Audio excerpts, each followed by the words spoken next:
What's up guys, my name is ESO and welcome back to another epically overpowered build guide for Fallout 4. I'm theming this build as the Dragonborn, but you can actually use any melee weapon you like to get the same effect. And don't worry, I'll be going through the alternatives in this build guide, though you will be doing slightly less damage because you are not a true Dover. All the footage seen in this video was recorded on very hard difficulty to give you an idea of how powerful this build is. Currently the build does over 300% more damage with melee weapons excluding sneak attacks and chems. If you add in chems on top of that, you can take the damage even further. But this build can already one-hit most things in the game anyway. But don't worry, I'm going to be going over everything in this guide for you guys. And just so you guys know, this is the last Fallout 4 build before Fallout 76 comes out. And if you guys are playing Fallout 76, make sure you subscribe, ready for those future build videos. For our starting stats, we must first down copious amounts of steroids to give us 9 strength. And we can get this to 10 strength with a strength bobblehead later on. Hashtag efficiency. Each point in strength gives us plus 10% more melee damage, so at 10 strength we do double damage with melee weapons already. Then we will cover our body in oil like a slippery seal before adding 8 to our agility stat to reflect this. But later, you must also find the agility bobblehead to reach level 9 agility. This is really important if you want to be a true greasy boy.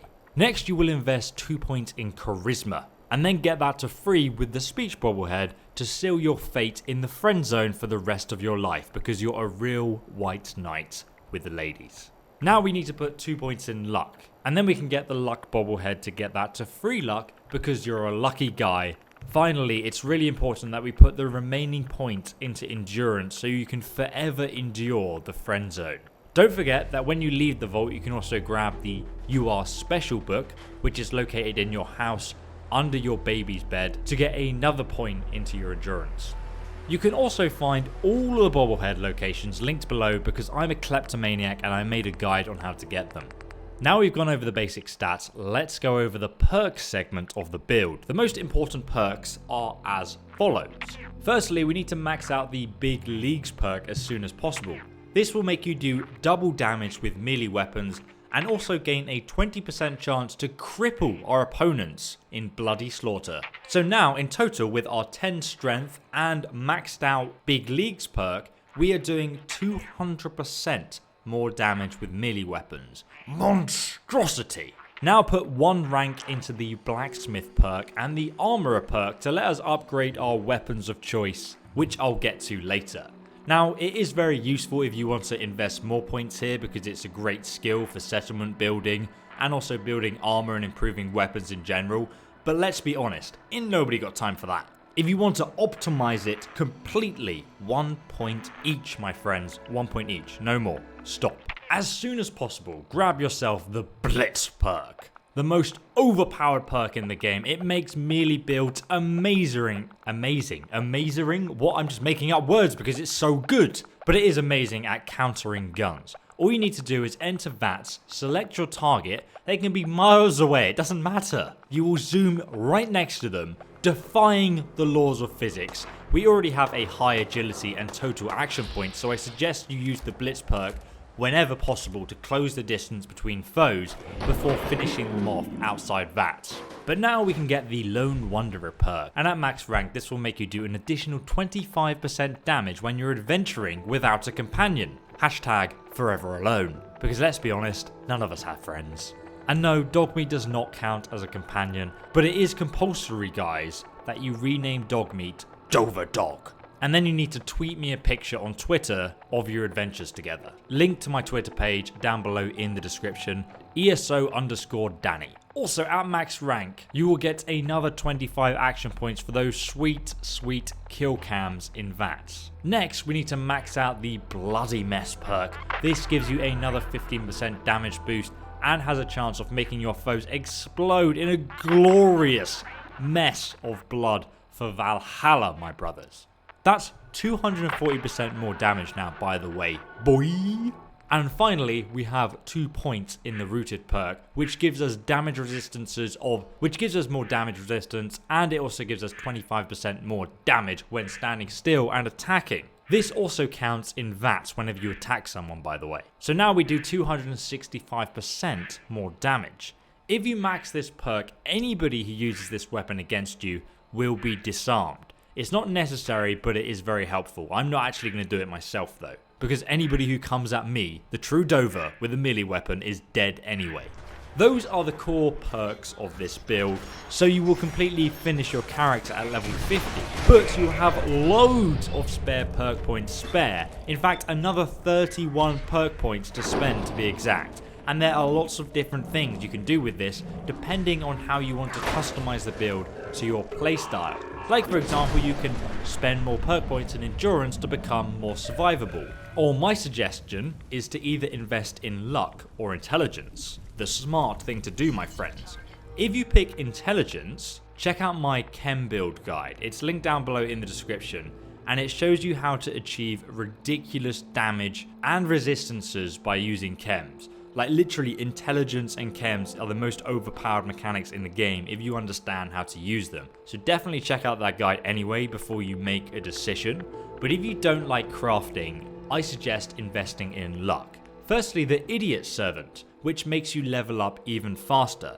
Then we're going to go for the Grim Reaper, which gives you a 35% chance to restore all of your action points whenever you make a kill in VATS. This is one of the best perks in the game, especially for a melee build, because now we can jump from enemy to enemy in VATS using the Blitz perk. And remember, once the Grim Reaper perk activates, make sure you exit VATS and then re-enter it again, because then the perk can activate again and again and again. It can't activate twice in the same session, if that makes sense.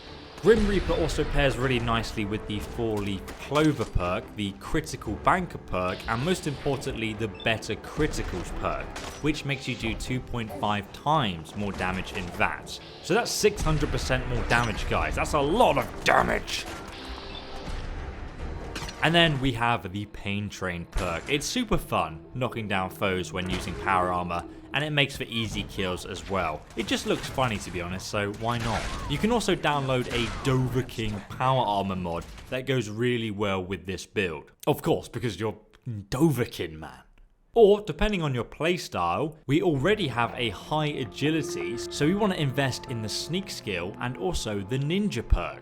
Once you max out the ninja perk, you're doing 10 times more damage with melee weapons when you sneak attack, which is a one-hit kill for pretty much every single thing in the game. For example, this Super Mutant Behemoth didn't stand a chance, even on very hard difficulty. I got 2 sneak attacks off before he even knew I was there. You can also activate a critical and sneak attack at the same time, meaning you do even more damage. And I'd recommend this almost certainly if you're playing on very hard difficulty. Now for my character, I ignored the use of chems. And you can see now I'm showing you my whole screen of exactly which perks I went for and how many points I invested each one. I went for a luck sneaky build on very hard difficulty, and all the gameplay, as you can see, was recorded with this, and it's really successful. But I guarantee if you go for the chem side of the build as well, you'll be even more overpowered, and you won't have to worry about sneaking because your character will literally be immune to damage. Okay, so the perks are done. Let's go over our armor and our weapons, and you can find a guide in the description on how to get all the armor and weapons I talk about in this video. They're all linked below along with everything else. I want to make it really straightforward and simple for you guys to follow this guide. Let's start out with our armor. We'll be using Grognak's costume because the damage buff it gives us is ludicrous. Firstly, it gives you +2 strength. On top of that, it gives you +20% melee damage. So in total, this one piece of armor gives you 40% more damage with melee weapons. This means our character now does 280% damage in melee, which is crazy. Next we have the Dover helmet. You can download this from the Creation Club. It comes with a fantasy sword too, which we also need for this build.